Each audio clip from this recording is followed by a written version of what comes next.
जे संपूर्ण बीड जिल्ह्यामध्येच आहे आणि आपल्या अंबाजोगाई उपविभागामध्ये पण पोलीस भरती प्रक्रिया सुरू आहे.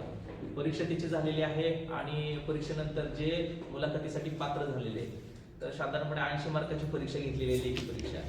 आणि त्याच्यामध्ये ज्यांना 36 पेक्षा जास्त गुण मिळालेले आहेत अशा सर्व विद्यार्थ्यांना परीक्षार्थ्यांना मुलाखतीकरिता पात्र ठरवण्यात आलेलं आहे.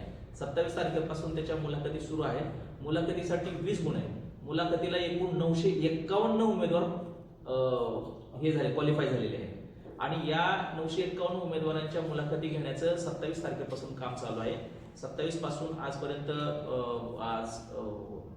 पर्यंत मुलाखती चालू आहेत. प्लस आता पुन्हा रविवारी सुद्धा मुलाखती होणार आहेत. रविवारी शेवटची मुलाखत होणार आहे.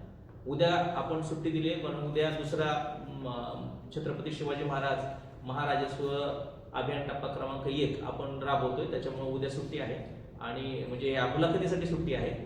पण मुलाखती रविवारी कंटिन्यू होतील आणि रविवारी पूर्ण मुलाखती होतील. आता ही प्रक्रिया जेणेकरून काय होतं की बऱ्याचदा प्रक्रिया लोकांना माहिती नसते किंवा काहीतरी अफवा वगैरे उठतात आणि काहीतरी एवढी मोठी प्रक्रिया आपण पारदर्शकपणे राबवत असताना लोकांना शंका पण असतात आणि डाऊट्स पण असतात. पण ते सगळे क्लिअर व्हावे म्हणून जाणीवपूर्वक आज म्हटलं आपल्याशी सगळ्यांशी बोलून घेऊया. 80 मार्काची परीक्षा झालेली आहे. त्याचा पेपर सुद्धा जिल्हाधिकारी स्तरावरती त्यांच्याकडून काढण्यात आला आणि तो पेपर सुद्धा आपल्याला परीक्षेच्या दिवशी सकाळी आपल्याला मिळाला. म्हणजे पहाटे घेऊन आपण इथंच 10 वाजता परीक्षा आहे तर आपल्याला 9 वाजता 9:15 साडे 9 वाजता आपल्याला प्रश्नपत्रिका मिळाली. त्याच्या आधारे आपल्याकडच्या 5 सेंटरवरती परीक्षा झाली आणि त्याच्या उत्तरपत्रिका परीक्षा झाल्याबरोबर त्याच्या उत्तरपत्रिका सगळ्या स्कॅन केल्या गेल्या आणि त्या स्कॅन करून सीलबंद अवस्थेमध्ये आपण त्या सील करून ठेवल्या. आणि स्कॅन झालेले डॉक्युमेंट आहेत ते सॉफ्टवेअरद्वारे जी कंपनी एमटेक म्हणून ज्याला टेंडर दिलेला आहे जिल्हाधिकारी कार्यालयाने तर त्यांच्याकडून त्या ऑनलाईन उत्तरपत्रिका तपासून घेतलं आणि ऑनलाईनच आपल्याला कोण क्वालिफाय झालेलं आहे आपल्याला समजलं आणि त्याच्या आधारित अशा 951 विद्यार्थ्यांसाठी आपण मुलाखतीचा कार्यक्रम लावलेला आहे. आता यामध्ये 20 मार्क आहे. आता प्रत्यक्षात 20 मार्क मुलाखतीला जरी दिसत असले तरी माझ्या हातामध्ये केवळ अर्धा मार्क आहे. माझ्या हातात अर्धा आहे, यांच्या हातात अर्धा आहे, यांच्या हातात अर्धा असा आहे. अर्धाच मार्क आहे त्याच्यातला. त्याचं कारण असं आहे की 17 गुण जे आहेत तो जर 10वी असेल उमेदवार तर त्याला 5 मार्क दिले जातात. तो जर 12वी क्वालिफिकेशन असेल तर त्याला 3 एक्स्ट्रा दिले जातात. तो जर ग्रॅज्युएट असेल तर त्याला 3 एक्स्ट्रा मार्क दिले जातात. तो जर पोलीस पाटलाचा वारस असेल म्हणजे तिचे वडील पोलीस पाटील होते किंवा आजोबा पोलीस पाटील होते तर या मुलाला 3 मार्क दिले जातात. म्हणजे 14 मार्क इथे झाले. आणि जर तो माजी सैनिक असेल, एक्स सर्व्हिसमन असेल, मिलिटरीमध्ये तो 15-16 वर्ष सेवा देऊन आलेला आहे किंवा त्यांनी होमगार्ड म्हणून 3 वर्ष नोकरी केलेली असेल, 3 वर्षापासून होमगार्ड म्हणून तो ड्युटी बजावतोय तर तो असेल किंवा ज्यांनी एनसीसी मध्ये सी सर्टिफिकेट केलेलं आहे तर अशा ह्या 3 कॅटेगरीपैकी एखादा जर उमेदवार असेल तर त्याला 3 गुण दिले जातात. म्हणजे 17 गुण. म्हणजे प्रत्यक्षात त्याच्या क्वालिफिकेशन वरती 17 गुण त्याला मिळत आहेत आणि 3 गुण आमच्या हातामध्ये इंटरव्ह्यू मुलाखत घेणाऱ्याच्या हातात राहतात. आता या 3 गुणांचं पण मी डिव्हिजन असं केलेलं आहे की 3 गुण काय आम्ही सगळे मिळून एकच देत नाही. आम्ही काय करतोय 3 गुण प्रत्येकाने 3 पैकी गुण द्यायचे. या प्रत्येकाने 3 गुण दिल्यानंतर त्याचा आम्ही ऍव्हरेज काढतो. आता ते काय होतं ते पॉइंट मध्ये ऍव्हरेज येते. म्हणजे कारण ते 3 म्हणजे सगळ्यांनी 3 दिलं तर 3 येईल. पण यांनी 1 दिला, यांनी 2 दिला, मी 2.5 दिला, मी 1 दिला किंवा ह्यांनी 2 दिला त्यांनी 3 दिले असे जर झालं तर त्याची बेरीज करून त्याची सरासरी म्हणजे 3 पैकी कोणाला 1.8 पडतात, कोणाला 2 पडतात, कोणाला 2.2 पडतात, कोणाला 2.40 पडतात. असं म्हणजे प्रत्यक्षात ह्या पॉइंट मध्ये येतात. म्हणजे जर समजा लेखी परीक्षेचा जर समजा समान गुण असतील किंवा जवळ गुण असतील किंवा क्वालिफिकेशन पण सारखंच असेल आणि ह्या पॉइंट मध्ये तर म्हणजे एखाद्याची निवड असं होईल कदाचित. आता आपल्याला माहिती नाही आज काय रिझल्ट काय येतो कारण लेखी परीक्षेमध्ये काय गुण मिळाले हे आम्हाला माहिती नाही कोणालाच. ही पहिली गोष्ट हे इथं क्लिअर करणं गरजेचं आहे. त्याचं कारण असं आहे की ते सुद्धा आम्ही म्हणजे जो आहे त्याचं फक्त क्वालिफाईंग लोक आपल्याला माहिती आहेत पण त्याला प्रत्यक्षात किती गुण मिळाले हे आपल्याला माहिती नाही. त्यामुळे कोणालाच माहित नसल्यामुळं की तिथं जे 3 पैकी आपण आहेत ते गुण द्यायचे आणि त्याचा ऍव्हरेज काढून मग त्या लेखी परीक्षा प्लस त्या मुलाखतीचे गुण असे मिळून त्याची मेरिट लिस्ट काढणार आहे आपण.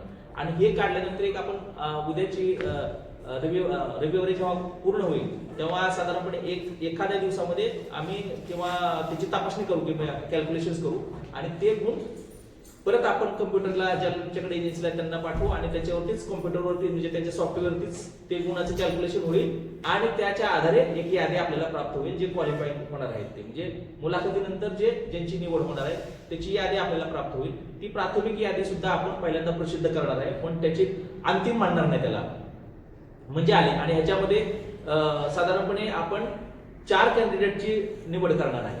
एक जे आहे एकाची निवड करणार आहे आणि 3 कॅन्डिडेटना वेटिंगला ठेवणार आहे म्हणजे पहिले 4 जे असतील पहिला जो असेल तो निवड झालेला असेल दुसरे 3 असतील त्याची वेटिंग वरती असतील आणि ही वेटिंग लिस्ट 1 वर्षासाठी व्हॅलिड असेल. काही वेळेला पोलीस भरतीसाठी लोक तयार करतात किंवा दुसरीकडे नोकरी तयार करतात आणि त्याच्यामुळे काय होतं ती नोकरी सोडून जर गेला तो विद्यार्थी तर मग ते पद रिक्त राहील आणि मग पुन्हा कधी भरती होणार आहे आपल्याला माहिती नाही.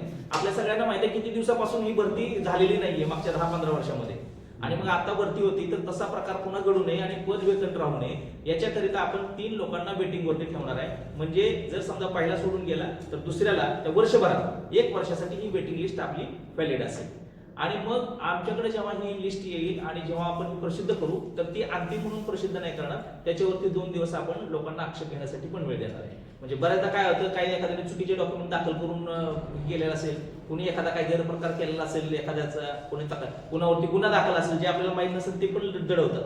आपण नंतर तपासणी करून घेऊ पण आपण नियुक्ती देण्याच्या अगोदरच 1-2 दिवसाच्या आपण हरकतीसाठी पण आपण वेळ देणार आहे आणि त्याच्यात मग जे काही हरकती प्राप्त होतील आणि जर अशा निवड झालेल्या एखाद्या विद्यार्थ्याची हरकत नोंदवलेली असेल आणि ती जर बरोबर आढळून आली तर त्याची निवड होणार हा एक विषय. आता या संपूर्ण प्रक्रियेमध्ये आपल्याकडे फक्त 2 हरकती प्राप्त झाल्या म्हणजे एवढ्या परीक्षा सुरू झाल्यापासून आतापर्यंत परीक्षेच्या कालावधीमध्ये 2 हरकतीच्या प्राप्त झालेल्या आहेत. एक राडी तांड्याची एक हरकत प्राप्त झालेली आहे आणि एक केंद्रेवाडीमधून प्राप्त झालेली आहे. तर राडी तांड्यामध्ये हरकत त्यांची अशी होती की परीक्षा जेव्हा सुरू झाली त्यांची तेव्हा जो समविक्षक आहे त्या समविक्षकाने 6 विद्यार्थ्यांना चुकीच्या क्रमांकाची प्रश्नपत्रिका दिली आणि त्याच्यामध्ये 8 ते 10 मिनिटाचा वेळ गेला चुकीच्या आणि नंतर मात्र त्यांच्या लक्षात आल्यानंतर ती पुन्हा ती परीक्षा उत्तर प्रश्नपत्रिका जी आहे ती परत चेंज केली त्यांची कारण ज्या क्रमाने द्यायला लागते त्याच्यात ABCD असे प्रश्नपत्रिकेवरती सुद्धा ABCD असे हे आहे सिरीज होती त्याच्यामध्ये. मग ती अशी तक्रार पण ती तक्रार मग त्याच्यानंतर त्या तक्रारीचं जेव्हा मी पाहिलं तेव्हा आपल्याकडे सगळीकडे CCTV आपण लावलेले होते केंद्रावरती सगळ्या आणि त्याच्यानंतर मग त्याची तपासणी केली तर असं लक्षात आलं आणि ती तक्रार सुद्धा त्याच दिवशी झाली नाही. ती तक्रार दुसऱ्या दिवशी संध्याकाळी तक्रार करण्यात आली की अशाची घटना घडलेली आहे म्हणून. मग मी जेव्हा बघितलं तुम्ही त्याच दिवशी का जेव्हा अशी प्रश्नपत्रिका चुकीची वाटप झाली होती त्याच्यात तर तुम्ही त्या दिवशी का तक्रार दाखल केली नाही तर ते म्हटले की आमचा त्याच्यामध्ये वेळ गेला आम्ही 8 ते 10 प्रश्न सोडवले होते असं. पण ते जेव्हा आपण CCTV पाहतो तेव्हा CCTV मध्ये असं काही म्हणजे प्रश्नपत्रिका चुकीची गेली होती पण त्यांनी काही त्याच्यावरती उत्तर दिलेलं नव्हतं आणि सुपरवायझरने बघितल्यानंतर ती खात्री केल्यानंतरच ती प्रश्नपत्रिका चेंज करून दिली. त्याच्यानंतर त्या दरम्यानच्या परीक्षेच्या कालावधीमध्ये त्यांनी एकदाही हरकत घेतली नाही की बाबा आमचा वेळ गेलेला आहे किंवा चुकले आम्हाला प्रश्नपत्रिकेबद्दल 8 ते 10 मिनिटाचा वेळ आम्हाला परत वेळ वाढवून द्या. असं परीक्षा सुरू झाल्यापासून संपेपर्यंत वर्गातून बाहेर पडेपर्यंत दुसऱ्या दिवशी पर्यंत सुद्धा ते पुणे आलेले नाही. असं सगळं ह्याच्यात लक्षात येतं. केवळ तक्रार करायच्या उद्देशाने त्यांनी तक्रार केली होती ही एक तक्रार प्राप्त होती. आणि दुसरी एक केंद्रेवाडीच्या एका विद्यार्थ्याची तक्रार होती की माझ्या वर्ग खोलीमध्ये चर्चा करून लोक पेपर सोडवलेले अशी तक्रार होती त्यांनी. तर त्याचं पण आम्ही CCTV फुटेज बघितलं. CCTV फुटेज बघितल्यानंतर त्याचबरोबर त्या वर्गातले किती विद्यार्थी क्वालिफाय झाले हे पण बघितलं. तर त्या विद्यार्थी 50% सुद्धा विद्यार्थी मुलाखतीला क्वालिफाय झालेले नाही ज्या वर्गातली तक्रार आहे. आणि त्याच्यानंतर CCTV बघितल्यानंतर आपल्या असं लक्षात आलं की 1-2 वेळा काही 1-2 विद्यार्थ्यांनी पाठीमागं बघून इकडे तिकडे त्यांनी बोलण्याचा असा कुजबूज करण्याचा प्रयत्न त्यांनी केलेला आहे. तरी सुद्धा या टप्प्यावरती आपण त्याचा काय विचार करणार नाही. जर अंतिम यादीमध्ये जर तो निवडून अंतिम यादीमध्ये जर ते कुजबूज करणार किंवा बोलणारा विद्यार्थी जर आपल्या लक्षात आले की त्याची अंतिमरित्या निवड झालेली आहे तर मग मात्र परत सखोल त्याची CCTV आपण पुन्हा एकदा तपासणार आहे आणि त्यांनी जर असं चर्चा करून असं बोललेलं आहे काही सोडवलेलं आहे असं जर वाटलं आपल्याला तर मग मात्र आपण त्याची निवड करायची का नाही याच्यासाठी विचार करणार. अशा 2च तक्रारी आपल्याकडे प्राप्त आहे. इतर कुठल्याही गैरकारभाराबद्दल किंवा कशाबद्दल कुठलीही तक्रार आपल्याकडे प्राप्त नाही आणि याच्या पुढे पण मला खात्री आहे की तशी काही तक्रार येणार नाही. त्याचं कारण असं आहे की आपण एकदम पारदर्शकपणाने ही संपूर्ण प्रक्रिया राबवतोय आणि जेव्हा आपण निवड यादी जाहीर करणार आहे तेव्हा सुद्धा हरकत घ्यायला आपण वेळ देणार आहे. पण माझं सर्व आणि याच्या आधीही मी सर्वांना एक आवाहन करण्याचा एक व्हिडिओ मी प्रसारित केलेला होता की या संपूर्ण प्रक्रियेमध्ये कोणत्याही प्रकारची वशिला किंवा काय किंवा ओळख आहे किंवा काय कोणीतरी पैसे मागते बाहेरच्या बाहेर आणि मी तुझं काम करून देतो, तू आम्हाला पैसे दे, साहेब आमच्या ओळखीचे आहेत, आमचे संबंध आहेत, किंवा काही वेळेला असं होतं की माझ्या बरोबर किंवा साहेब या पॅनल मेंबर बरोबर कोणी जवळीकता असणं असू शकतं आपल्या कामामध्ये, पण त्याचा अर्थ असा नाही की त्याची ओळख आहे ह्याचं काम होईल. कारण ह्याच्यात काम करण्याचं म्हणजे काम करण्याची संधीच नाही. म्हणजे एखाद्याने ठरवलं जरी एखादा गैरप्रकार करायचा कारण त्याला लूपहोलच काही नाही. तर त्याच्यामुळं अशा प्रकारच्या मोहाला कोणी बळी पडू नये. या संपूर्ण प्रक्रिया ही पारदर्शकपणाने आणि गुणवत्ता हा एकमेव निकष याच्यामध्ये आहे. कारण त्यांनी परीक्षेमध्ये किती सोडवलेले आणि किती मार्क्स मिळालेले आहेत, त्याचं क्वालिफिकेशन काय आहे, त्या क्वालिफिकेशनच्या आधारे त्याला किती मार्क्स मिळतात आणि मुलाखत आपण बघितल्या अशा पद्धतीने मुलाखती आपण घेतलेल्या आहेत. त्याच्या आधारे त्या मुलाखतीमध्ये सुद्धा प्रत्येक मेंबरला साधारणपणे अर्धा मार्कच त्या मेंबरच्या हातामध्ये आहे. तर त्याच्यामुळं इथं कोणत्याही पद्धतीचा त्याला ऍडव्हान्टेज आपल्याला देता येत नाही किंवा कोणाला मिळणार पण नाही. तर त्याच्यामुळे पुन्हा एकदा या प्रक्रियेबद्दल आपल्याला मी सर्वांना आपल्या मार्फत सगळ्या संपूर्ण आपल्या अंमलबजावणी विभागातील सर्व परीक्षार्थ्यांना त्याचबरोबर त्यांच्या पालकांना परत एकदा विनम्र आवाहन करतो की गुणवत्तेच्या आधारेच या प्रक्रियेमध्ये संपूर्ण पारदर्शकपणाने निवड प्रक्रिया राबवली जाईल. पोलीस पाटलाची जे भरती आहे आपल्या सब डिव्हिजनच्या अंतर्गत आहे. हा सब डिव्हिजनच्या म्हणजे संपूर्ण जिल्ह्यामध्ये प्रक्रिया राबवली जाते वेगवेगळ्या सब डिव्हिजनमध्ये. पण सब डिव्हिजनचे प्रमुख हे उपजिल्हा तुमचे उपविभागीय दंडाधिकारी असतात, त्याच्या आधारे आपण करतोय. फक्त याच्यातली सेंट्रलाइज पद्धतीने पेपर सेटिंग जे आहे ते सेंट्रलाइज पद्धतीने जिल्हाधिकारी कार्यालयात झालेले आहे. त्याच्या पेपरची तपासणी सुद्धा सेंट्रलाइज पद्धतीने झालेली आहे. डिसेंट्रलाइज झालेले आहे फक्त मुलाखत, कारण अपॉइंटिंग अथॉरिटी उपविभागीय दंडाधिकारी असल्यामुळे. माझा त्याच्यामध्ये मूळ प्रश्न असा होता की तुमच्या अंतर्गत असे काही गाव आहेत का की ज्या गावामधून अर्ज झालेले आहेत?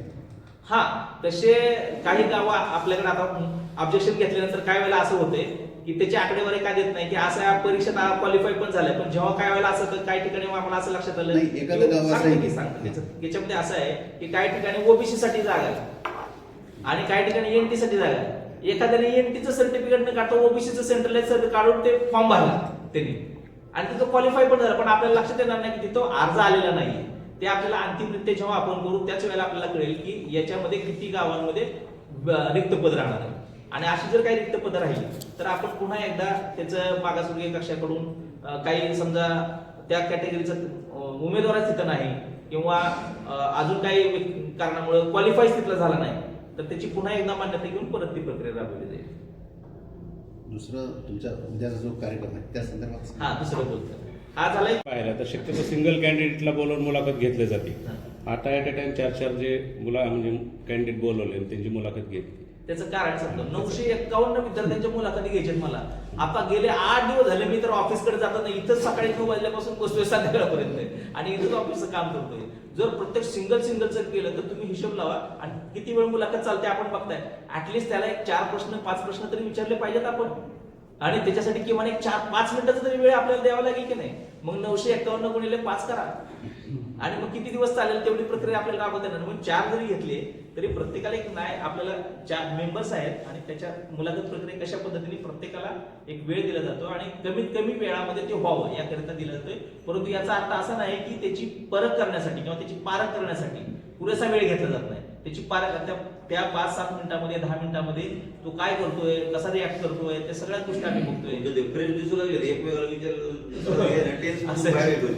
उमेदवार इथे येतात तेव्हा ते एकाच गावातले नसतात, ते नंबर प्रमाणे घेतले. म्हणजे असं आहे की तो कुठल्या गावाचा त्याचा सिरियल नंबर काय होता काय 4 वेगवेगळ्या गावातलेच उमेदवार असतात. उदाहरणार्थ तुम्हाला जर दाखवायचं एक यादी दाखव तर त्याच्यामध्ये सगळे वेगवेगळेच असतात. त्यामुळं काय वेळेला असं होतं की जर एकाच गावातले 4 असतील तर मग कदाचित कमिटी पण बायस होऊ शकते की अरे ह्याला करूयात ह्याला ठिकाणार होते. पण आता जेव्हा एका गावातले 4 उमेदवार येणार आहे ते वेगवेगळ्या दिवशी येतात आपल्याला कळत पण नाही आणि ऑलरेडी एखाद्याला मार्क देऊन झालेले असतात आपले. तर त्याच्यामुळे आता बघा उदाहरणार्थ हे बघा पहिल्या ह्याच्यात झाला हे बघा हे आता समजा एक 4 आहे 750 नंबरला. श्रीपतरायवाडीचा एक होता, केळगावचा एक होता, चिंचखंडीचा एक होता, जवळगावचा एक होता. म्हणजे असं आहे आणि ते मार्क पण अशा पद्धतीने दिले जातात त्यांना. ज्या गावातला उमेदवार आपल्याला निवडायचा जिथे पोलीस पाटीलची जागा आहे त्या गावातलाच विद्यार्थी असला पाहिजे. हो ते बेसिक आहे. ते बेसिक आहे. त्याच गावातल्या तो राहणार तिथलंच पाहिजे, कारण पोलीस तिथं त्याने राहिलं पाहिजे, तिथली इन्फॉर्मेशन आणि कायदा सुव्यवस्थेचं कामकाज पोलीस प्रशासनातला आणि समाजामधला तो त्या गावाचा दुवा असला पाहिजे, त्याच्यामुळे तिथलंच पाहिजे. राजस्व अभियान. दुसरा एक विषय